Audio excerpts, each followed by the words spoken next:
Agora na Ipanema, Minuto Educação. Patrocínio Colégio Ser, do berçário ao pré-vestibular, o melhor para os melhores. Olá, amigos da Ipanema, do Jornal da Ipanema. Nós estamos hoje no Minuto Educação recebendo o professor Fabrício César de Oliveira, que é doutor em Linguística e Filosofia da Linguagem e professor de redação do Colégio Ser, do nosso curso pré-vestibular. Professor Fabrício, é um prazer revê-lo. Aliás, o senhor nas redes sociais, no Facebook do colégio, armou uma confusão. Como é que foi? O que aconteceu? O senhor fez um texto sobre liberalismo. Como é que é essa história da posição do professor? Porque ali ficou muito claro que o senhor não estava politizando, não estava usando... Aliás, foi muito ético nesse sentido de não usar a cátedra para estabelecer política ou colocar o seu ponto de vista. Aliás, o senhor muito faz com que o aluno reflita e escolha os seus próprios caminhos. Como é que é esse papel do professor de, mesmo tendo a sua posição, que às vezes fica declarada ali, mostrar para o aluno que ele deve fazer as suas próprias escolhas? Como é conseguir sair da sua própria opinião e fazer com que o aluno reflita a partir de um ponto de vista? Bom dia, ouvintes da Rádio Ipanema. Bom, é um prazer estar por aqui. A questão do professor realmente é ser analista, né? Ou justamente fazer com que o aluno seja um analista. Não simplesmente... Primeiro, o professor não tem uma neutralidade, né? Não tem essa coisa da imparcialidade, né? Que é importante também mostrar para o aluno que ele não é um ser imparcial, não é um ser neutro.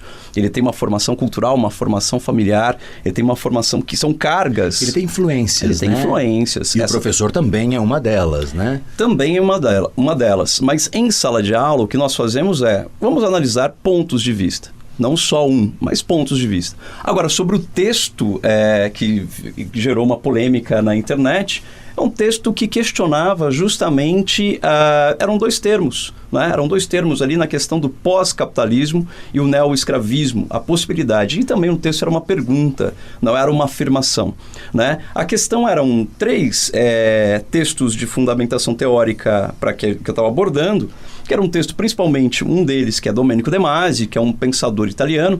Que ele do ócio criativo. Do ócio criativo. Que é um livro fantástico, sim, fabuloso, clássico, né? Um clássico dele. Ele adora o Brasil, né? Domenico De Masi adora o Brasil. E o Brasil tem praia, dá para ter ócio produtivo fácil aqui, né, professor? Isso mesmo. O que acontece com Domenico De Masi? Ele fala justamente da Europa do final do século XIX, em que, no final do século XIX, a Europa tem cerca de 90% dos trabalhadores manuais na Europa.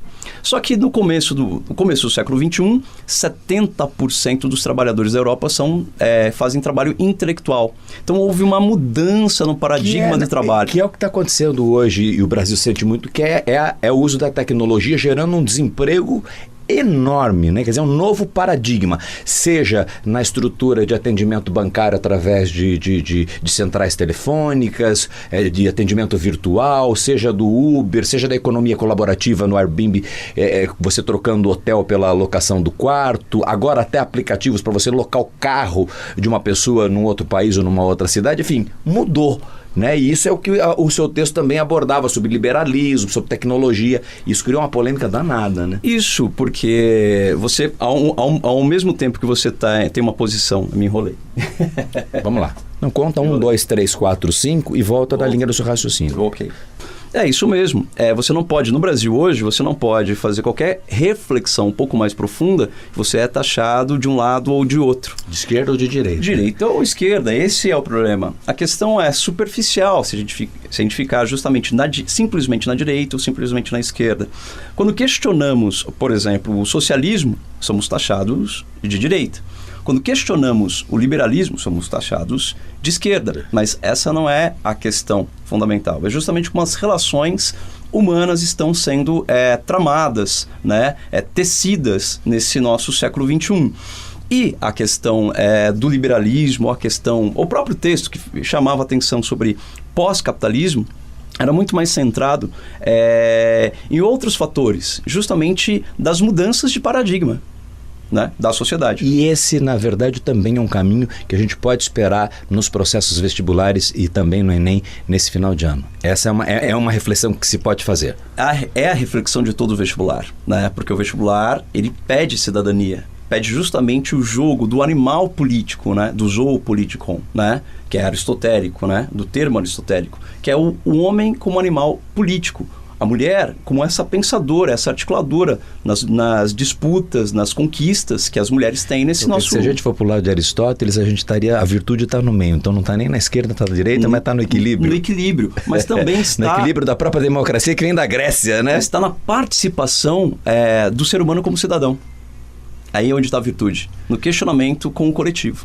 Muito bem, nós falamos com o professor Fabrício, aliás, é um assunto que poderia ser aprofundado, a gente discutir um pouco mais o Domênico de Masi, discutir um pouco mais essa questão dessa nova estrutura que a sociedade vive em função da tecnologia, e você pode ouvir um pouco, e nós teremos em breve mais uma participação do professor Fabrício César de Oliveira, que é doutor em Linguística e Filosofia da Linguagem pela Universidade Federal de São Carlos, né, professor? E professor de redação do Colégio Ser e também do nosso pré-vestibular do Colégio Ser Poliedro. Este foi o Minuto Educação, com o patrocínio do Colégio Ser para você que ouve o Jornal da Ipanema.